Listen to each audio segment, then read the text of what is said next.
Another subject which came up a lot in the workshops was that of the erotic transference. It's a psychotherapeutic term. Could you give us a bit more detail what it was all about?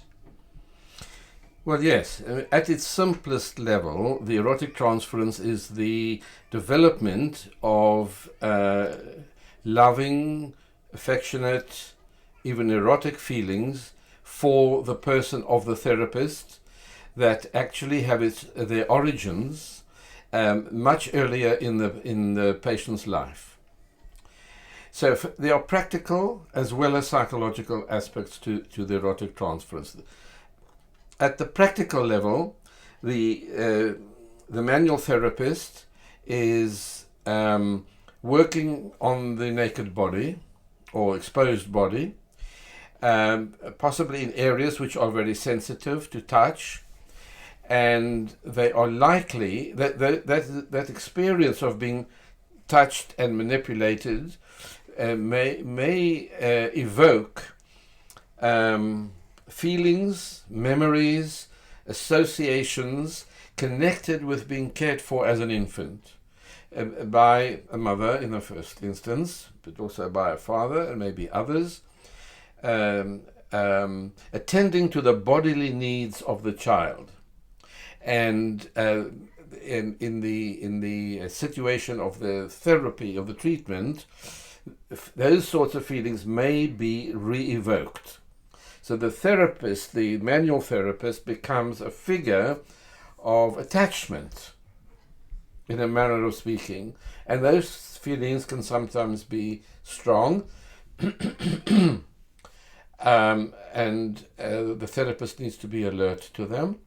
But there's another angle which I want to say, which is the psychological one, and that is that physical pains may in fact be a substitute for sexual feelings, on the grounds that the person may have grown up with various distortions about their sexuality, about their identity. Sexuality may have been repressed. It may also be a source of guilt. And those influences may have transformed the guilt into physical pain in later life. But the patient, of course, wouldn't know that. But during the treatment, those repressed feelings, those guilt feelings, and what they mask may erupt quite powerfully. That puts the practitioner in a very tenuous situation.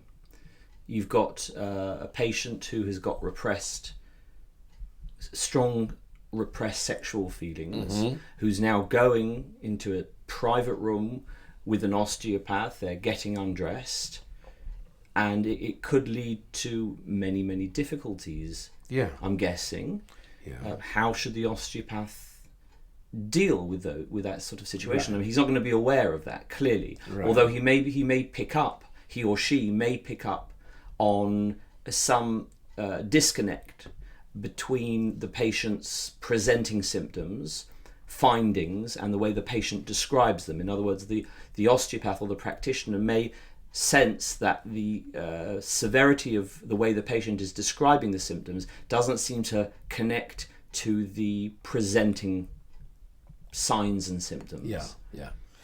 Well, it's of course the practitioner needs to be alert to these possibilities, but bearing in mind that often these expressions are unconscious. They are rooted in the unconscious, which is the repressed, the repression of sexuality and sexual feelings, erotic feelings.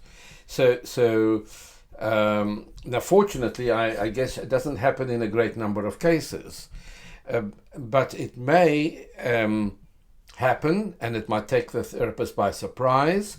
He or she may not know what to do with these feelings in the patient. But of course, one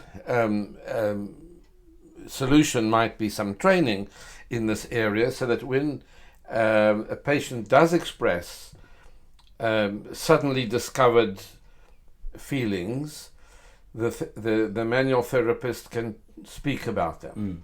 That is a thread that has gone through all of our interviews, is that of what colleges can include in their syllabus in order to help practitioners, manual therapists, deal with these kinds of matters. Now, we've spoken about how reading about it and knowing about it isn't necessarily enough. What can be done? What would you suggest? Well, I'm thinking that perhaps the colleges and the profession may have statistics, figures on the numbers of complaints that patients make against their manual therapists for so-called inappropriate touching.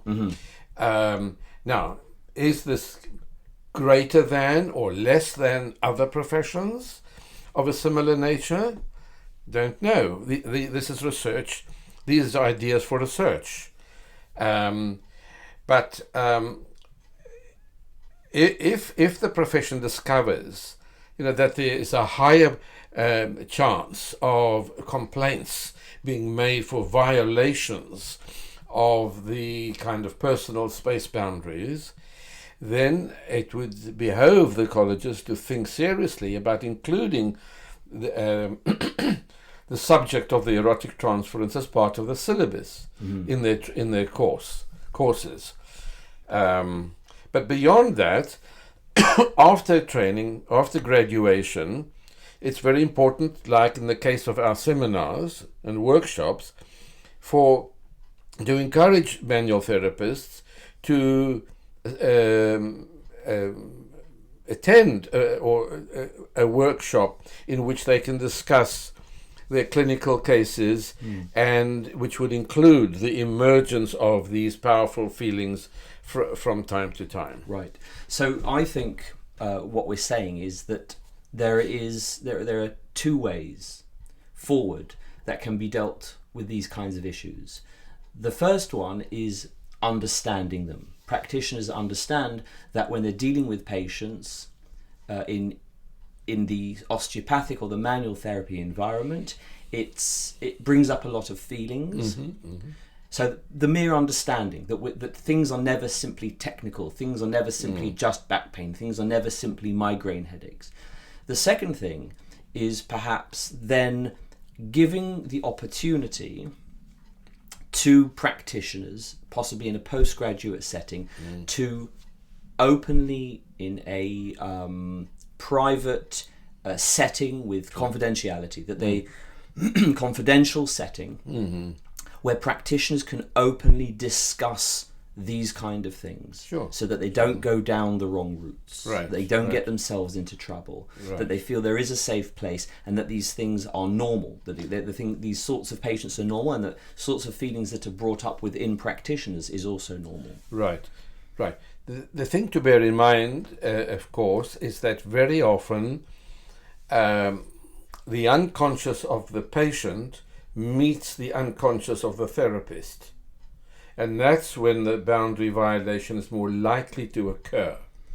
That the two of them get into a new kind of relationship unknowingly at first, and it can lead to difficulties. Being able to talk about these things in like a workshop with colleagues, confidentially, is a great safeguard against that happening.